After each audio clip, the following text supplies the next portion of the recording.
요즘 제 주변에 우리 성도님들 만나서 얘기해 보면 이 금식에 대한 두려움을 참 많이 갖고 있더라고요. 목사님, 이거 내가 할 수 있을까요? 할 수 있습니다. 안 먹으면 돼요. 그게 아니고요. 배고픈 거 좋아하는 사람, 잘 참는 사람은 없어요. 그런데 이것을 하나님께서 우리에게 주신 은혜와 사랑에 대한 내가 이 거룩한 부르심에 나도 동참하고 순종한다라고는 믿음의 이 작은 결단이 있으면 가능하리라고 생각이 됩니다. 그래서 여러분 한 부분이라도 참여하는 마음으로 온종일 할 수 있는 분들은 하시면 좋겠지만 한 끼라도 아니면 하루라도 이게 좀 가벼운 마음으로 이게 동참을 하시면 이런 신앙생활이 여러분들에게 굉장히 큰 유익함이 되리라고 생각합니다. 오늘도 금식하시면서 헌금 하나님 앞에 드리신 우리 박종근 권사님, 신성순 권사님, 신성순 권사님 매일 한 끼 금식을 하고 헌금을 하고 계십니다. 원경희 집사님, 강민선 집사님, 남상만 권사님, 이정숙 권사님, 손승란 권사님 금식 헌금 해주셨고요. 감사합니다. 우리 김영숙 우리 집사님, 고한결, 송찬양, 고한설, 이미옥 집사님, 박신예 권사님, 고영철 목사 가정에서 윤정아 집사님 끝나고 회사 가셔도 되죠? 네. 김영희 우리 집사님, 임기혜 권사님도 우리 금식 헌금을 주셨습니다. 잠시 기도하겠습니다. 사랑의 하나님 감사합니다. 오늘도 구별된 장소에서 주님의 고난에 동참하기 위해서 우리 성도들이 모여 찬양하고 특성도 하고 고난 주간을 기념해서 금식하며 금식 헌금도 하고 감사 헌금도 드리며 이렇게 저렇게 예수님의 고난에 동참하기 위해서 노력하고 애쓰는 우리들의 모습을 통해 주님 영광을 받아 주시옵소서. 드리고 섬기는 이들마다 하나님의 위로와 복을 받게 하여 주시고 또한 우리의 금식 헌금을 통해 우간다와 파키스탄의 열악한 환경에 있는 우리 사랑하는 학생들에게 주님의 위로가 전달될 수 있도록 도와주시옵소서. 또한 부활주일 이후에 있을 이 전도축제 사역에 새로운 생기가 공급될 수 있도록 도와주시옵소서. 오늘 두 번째 말씀을 듣습니다. 이 말씀이 우리 모두에게 은혜가 되게 하시고 도전이 되게 하여 주시고 결단이 되게 하여 주시고 찔림이 되게 하여 주시옵소서. 종의 입술을 주께 의지하며 예수님의 이름으로 감사하며 기도하옵나이다. 아멘. 하나님의 말씀 마태복음 26장입니다. 마태복음 26장 40절에서 41절 두 절 말씀만 보도록 할게요. 마태복음 26장입니다. 찾으신 분 아멘. 우리 같이 읽을 때는 좀 큰 목소리로 읽어주세요. 시작. 제자들에게 오사 그 자는 것을 보시고 베드로에게 말씀하시되 너희가 나와 함께 한 시간도 이렇게 깨어 있을 수가 없더냐. 시험에 들지 않게 깨어 기도하라. 마음에는 원이로되 육신이 약하도다 하시고. 아멘. 오늘 제가 설교 제목을 방관자로 살 것인가 동참자로 살 것인가 이런 제목을 잡고 오늘 이 본문 말씀을 준비를 해봤습니다. 여러분 어제 숙제를 제가 내주셨죠? 여러분께 하루에 3가지를 좀 실천해보자. 예수님의 십자가의 사랑을, 나를 위해서 죽으신 예수님의 그 십자가의 사랑을 생각해서 찬양하고 감사하고 이 죄사함의 비밀을 모르는 사람들에게 이걸 좀 알려주자. 사실 이것은 어제 하루만의 숙제가 아니라 여러분들이 평생을 살아가면서 실천해야 될 숙제입니다. 매일매일 예수님의 십자가의 고난과 사랑을 생각하면서 그분의 높고 위대하신 사랑을 찬양하시길 바랍니다. 호흡이 있는 자마다 여호와를 찬양해야 됩니다. 그리고 아주 진정성 있는 하나님 앞에서의 이 감사, 호흡이 있고 말할 수 있다면 매일매일 하나님께 사랑한다고 고맙다고 그리고 꼭 고백하며 살아가시길 축원합니다. 그리고 이 죄사함의 비밀을 모르는 사람들에게 예수님을 소개하고 알려주시길 바랍니다. 이건 우리가 평생을 해야 될 거룩한 숙제라고 생각이 됩니다. 미국에 아주 유명한 교육 목사 한 분이 있습니다. 카일 일드먼이라는 분이 많은 또 책을 썼고 세계적으로 영향력을 행사하고 있는 아주 귀하신 분인데, 이 목사님이 그 책을 썼어요. 오래전 10년 전인가 한국에도 큰 파장을 일으켰던 팬인가 제자인가 이 책을 썼는데, 여기서 이 저자 우리 목사님께서 팬과 제자를 이렇게 구분을 해 놓았습니다. 팬은 누군가를 열정적으로 좋아하는 사람이다. 팬은 맨몸에 페인트 칠을 하고 축구장에 가는 사람이다. 팬은 관람석에 앉아 팀을 열렬히 응원하는 사람이다. 팬은 선수가 사인한 운동 셔츠를 벽에 걸어두고 자동차 뒤에 갖가지 스티커를 붙인다. 팬은 운동장 밖에서 선수를 열정적으로 응원한다. 그러나 팬은 경기에 나서지는 않는다. 팬은 관중석에서 선수를 바라볼 뿐이다. 그러나 제자는 다르다. 제자는 운동장 안에서 경기를 한다. 제자는 감독의 지시에 따라 경기장 안에서 감독의 전략을 성공시키기 위해 열심히 경쟁하고 싸운다. 제자는 경기장에서 뛰는 선수이다. 자, 이렇게 설명을 한 다음에 여기서 질문 한 가지를 던집니다. 당신은 팬입니까? 제자입니까? 이 질문을 전 여러분들에게 다시 한번 드리고 싶어요. 여러분들은 예수님을 또 교회를, 주님의 일을 좋아하고 경기장 밖에서 저 먼 발치에서 바라보면서 응원만 하고 즐기는 팬입니까? 아니면 주님을 위해서 열심히 일하는 선수처럼 뛰는 제자이십니까? 매일매일 우리가 도전해야 돼요. 우리 자신에게. 하나님은 여러분들에게 팬으로 부르지 않고 일꾼으로 불렀습니다. 군사로 불렀습니다. 성도로 불렀습니다.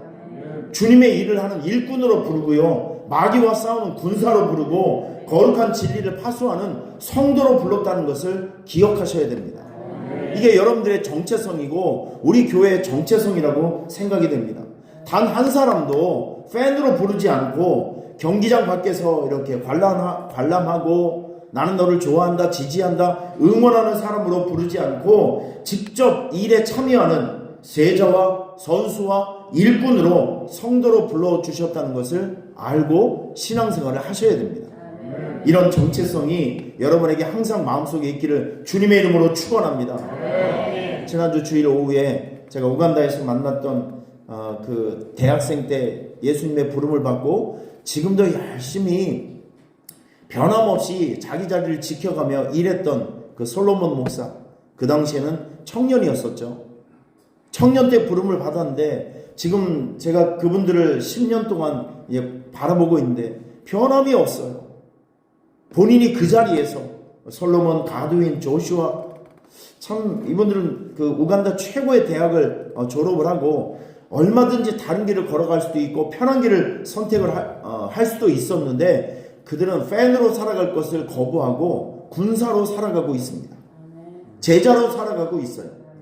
이런 모습들이 여러분과 저에게도 죽는 그날까지 이런 모습들이 있어야 합니다. 여러분들은 팬이 되지 말고 예수님의 이 귀하신 사역에 한 복판에서 몸을 들이고 마음을 들이고 주님과 함께 뛰는 예수님의 제자로 살아가시기를 주님의 이름으로 축원합니다. 오늘 본문은 마태복음 26장이죠. 이 사건은 목요일에 있었던 일입니다. 오늘이 화요일이니까 수요일, 목요일 저녁에 이 많은 일들이 있었어요. 목요일에는요. 예수님의 고난이 시작되기 바로 직전에 많은 일들이 있었는데 그 유명한 최후의 만찬이 있었습니다. 떡을 돌리고 식사를 하는 과정 속에서 이 빵 바스켓에 예수님과 유다의 손이 동시에 들어갔을 때 예수님께서는 유다가 자기를 팔 것이라고 이야기를 합니다. 그때 그 심정이 어땠을까요? 나를 그토록 오랜 세월 동안 지지했던 사람이 나를 팔 것이다. 예수님이 예루살렘 성에 들어간 것도 예수님 다 아셨고 누가 자기를 팔 것이라는 것도 다 아셨습니다. 아셨음에도 불구하고 예수님은 그 길을, 자기가 해야 될 그 길을 거부하지 않고 참여하고 굳굳이 그 길을 걸어가시고 있는 장면이에요. 그리고 거기에서 제자들과 함께 최초의 성만찬을 합니다. 여러분 우리 그 말씀 찾아볼까요? 마태복음 26장이 있어요. 26절에서 28절 우리 같이 한번 읽어보겠습니다. 26절에서 28절 찾으신 분 아멘? 함께 읽어봅시다. 시작. 그들이 먹을 때 예수께서 떡을 가지사 축복하시고 떼어 제자들에게 이르시되 받아 먹으라. 이것은 내 몸이니라 하시고 또 잔을 가지사 감사기도 하시고 그들에게 주시며 이르시되 너희가 다 이것을 마시라. 이것은 내 죄사함을 얻게 하려고 많은 사람을 위하여 흘리는 바 나의 피 곧 언약의 피니라. 최초의 성만찬이 여기서 이루어지는 거예요. 그래서 이번 주일 오후에도 우리가 세례식을 하고 난 다음에 성만찬을 이제 하게 되는데 이 성만찬에는 특별한 은혜가 있습니다. 하나님의 성령님의 임재하심. 그러니까 떡을 먹고 포도주를 마신다는 것은 나를 위해서 몸을 찢어주시고 죽어주신 예수님의 예수님의 희생과 고난과 그분의 사랑을 내가 전 인격적으로 그리고 내가 감각할 수 있는 감각을 가지고 이 육신의 감각을 가지고 그 떡을 먹고 잔을 마시면서 주님의 고난을 기념하고 또 우리 몸소 체험하는 이 거룩한 예식입니다. 여러분 이 예식에 참여하면서 예수님의 고난과 십자가의 사랑을 몸소 체험하여 하나님의 은혜를 경험하시기를 축원합니다. 참 은혜로운 그 시간이 될 거예요. 그래서 기도와 경건 생활로 성찬식을 잘 준비하셔야 합니다. 우리 장로님들에게 장로님들과 함께 진행을 하는데 특별히 우리 장로님들께서는 이 한 주간 성찬식을 위해서 이 거룩한 예식을 진행하는 자로서 믿음과 마음을 잘 준비하며 살아가시길 부탁을 드리겠습니다. 이제 성찬식이 끝났어요. 성찬식이 끝났는데 예수님께서 베드로를 보시고 베드로야 너는 새벽닭 울기 전에 나를 3번 부인할 것이다. 참 기가 막힌 말을 하는 거죠. 베드로는 아니라고 펄펄 뛰었지만 나중에 결과적으로 생각해보면 베드로는 예수님이 잡히고 난 다음에 예수님을 3번 부인하게 됩니다. 그리고 베드로에게 그 말씀을 하시고 난 다음에 제자들 3명을 데리고 베드로와 야고보와 요한 요 3사람은요 예수님께서 가장 아꼈던 수제자입니다. 심지어는 예수님이 산에 올라가서 자기 몸이 영광스러운 몸으로 바뀔 때 그 변화된 모습을 경험했던 사람이 바로 요 3사람이에요. 이 3사람을 데리고 동산에 올라갑니다. 그러면서 예수님께서 솔직하게 그분들에게 이야기를 하는 거예요. 내 마음이 매우 고민하여 죽게 되었으니 너희는 여기에 머물러 나와 함께 깨어 기도하라. 자, 이렇게 부탁을 합니다. 이게 얼마나 인간적인 고백입니까? 사실은 내가 조금 있으면 잡혀 죽게 되었는데 내 마음이 너무 두렵다. 내 마음이 너무 떨린다. 그러니 너희들은 내 마음을 좀 생각해서 나를 위해서 잠시 옆에서 나를 위해서 좀 기도해달라. 내가 이 사명을 잘 감당할 수 있도록 응원해달라. 이제 부탁을 합니다. 그리고 제자들과 조금 떨어지는 곳에서 그 유명한 겟세마네에서의 순종 기도를 예수님은 하시게 되는 거예요. 자, 39절 말씀 같이 읽어보겠습니다. 39절 큰 목소리로 시작. 얼굴을 땅에 대시고 엎드려 기도하여 이르시되 내 아버지여 만일 할만하시거든 이 잔을 내게서 지나가게 하옵소서. 그러나 나의 원대로 마옵시고 아버지의 원대로 하옵소서. 자, 여기에 그 유명한 겟세마네에서의 순종 기도가 나오는 거예요. 하나님, 정말 솔직한 심정으로 나는 안 죽고 싶고 할 수만 있으면 누군가 이 십자가의 고난을 대신만 할 수 있다고 하면 솔직한 내 마음은 이거 안 하고 싶습니다. 그러나 내 원대로 하지 마시고 아버지의 뜻대로 되기를 원합니다. 주님, 목적대로 나를 사용해 달라고 순종 기도를 하시는 거예요. 여러분, 이건 결코 쉬운 것은 아니지만 우리는 이 주님의 기도를 우리가 듣고 확인하면서 여러분들에게도 항상 이 고백이 있기를 축원합니다. 성숙한 신앙은 자기를 부인하고 자기 십자가를 지고 주님의 길을 걸어가는 것이 성숙한 믿음입니다. 오늘 여러분들이 그 믿음이 있기 때문에 우리 주님의 이 십자가의 고난에 동참하는 특세에 참여하는 그런 위대한 결단들이 바로 이런 곳에서 나오는 거예요.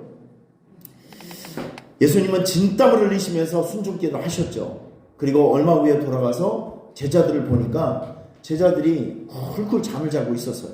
이때 주님께서 한마디를 외치십니다. 40절 오늘 이 말씀 같이 읽어볼까요? 시작. 제자들에게 오사 그 자는 것을 보시고 베드로에게 말씀하시되 너희가 나와 함께 1시간도 이렇게 깨어 있을 수 없더냐, 이렇게 얘기하시는 거예요.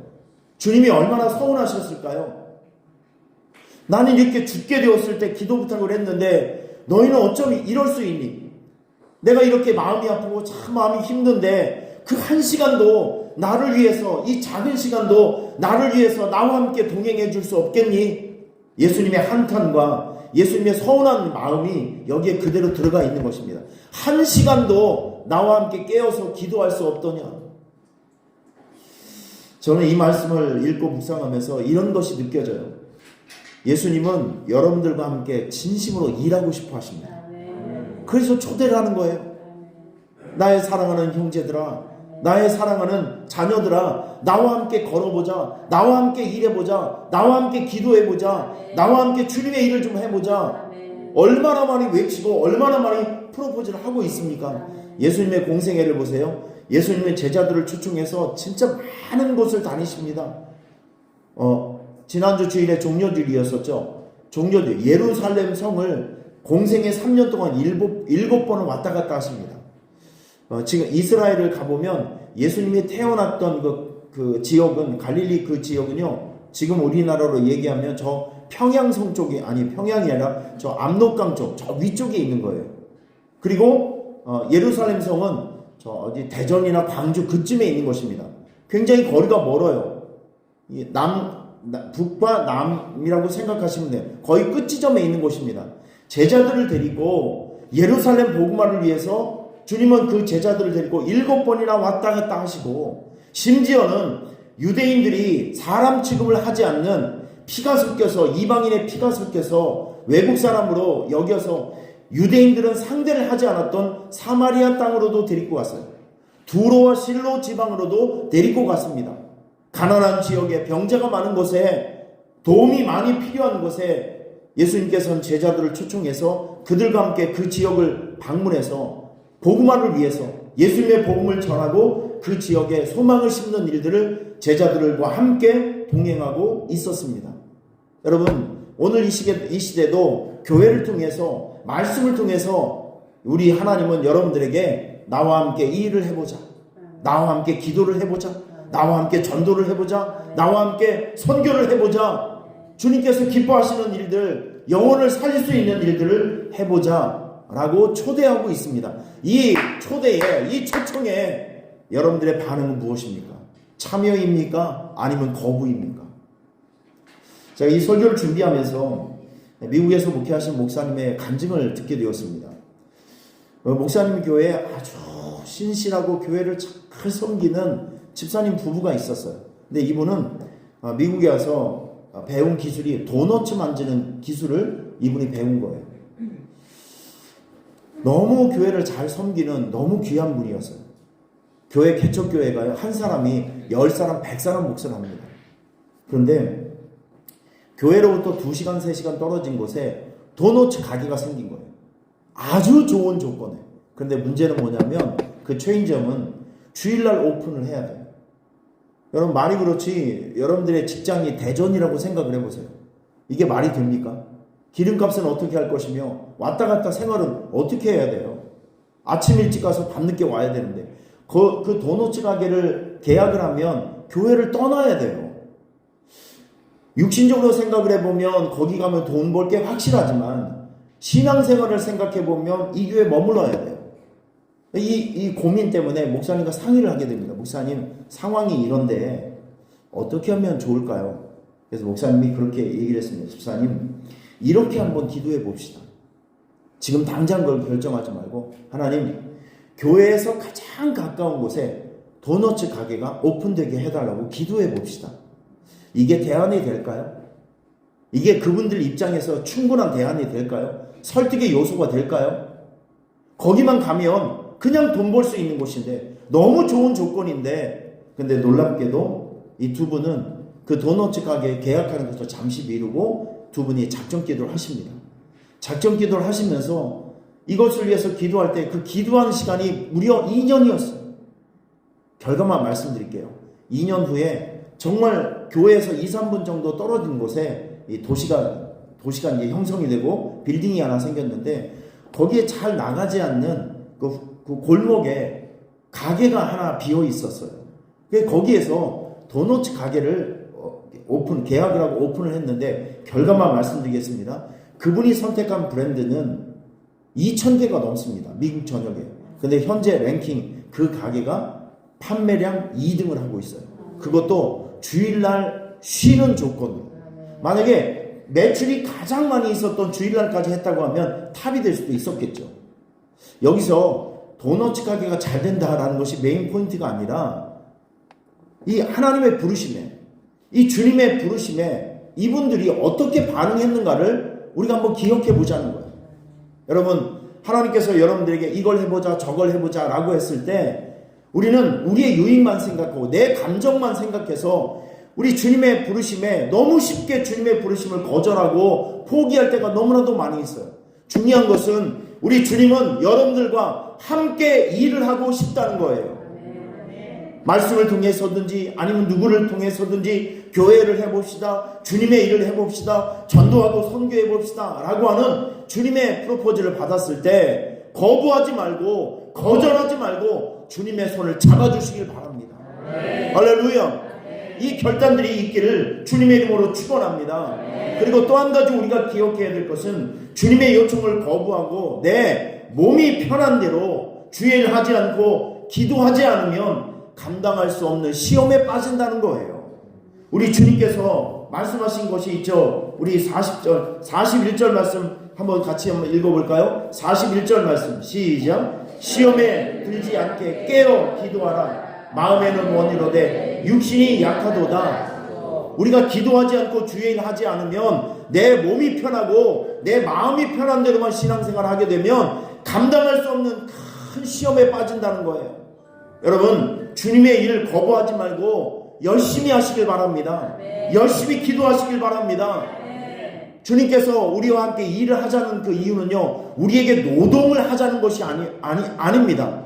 우리가 주님의 일을 하게 되면 기도하고 예배하고 몸과 마음을 통해서 주님을 섬기게 되면 여러분, 이런 것들이 우리의 신앙과 믿음을 지키는 백신이 된다는 거예요. 건강의 요소가 된다는 것이죠. 믿습니까? 주님의 일을 하는 거 포기하시면 안 됩니다. 좀 힘들어도 버티세요. 좀 귀찮아도 그 귀찮음을 좀 극복하고 주님의 일을 하시길 바랍니다. 내가 이 일을 계속해야 되나 말아야 되나, 전도를 계속해야 되나 말아야 되나, 내가 이렇게 어려운 상황임에도 불구하고 11조를 해야 되나 말아야 되나, 이렇게 고민하지 말고 이미 시작한 이 거룩한 일들은 포기하지 말고 중단하지 아니하고 계속 하셔야 합니다. 그래야 내 믿음 지킬 수 있고 내 신앙 지킬 수 있고 여러분의 사명을 지킬 수 있다는 사실을 꼭 기억하시기를 주님의 이름으로 축원합니다. 두 번째 날이 지났습니다. 아이고, 토요일이 언제 올까? 그렇게 생각하지 마시고 내일 하루만 나오면 되십니다. 할렐루야. 그렇게 하세요. 그렇게 하면 신앙생활에 유익함이 생깁니다. 이 하나님의 거룩한 부르심을 뿌리치지 마시고 동참하시고 끝까지 충성하는 여러분의 삶이 되시기를 주님의 이름으로 축원합니다.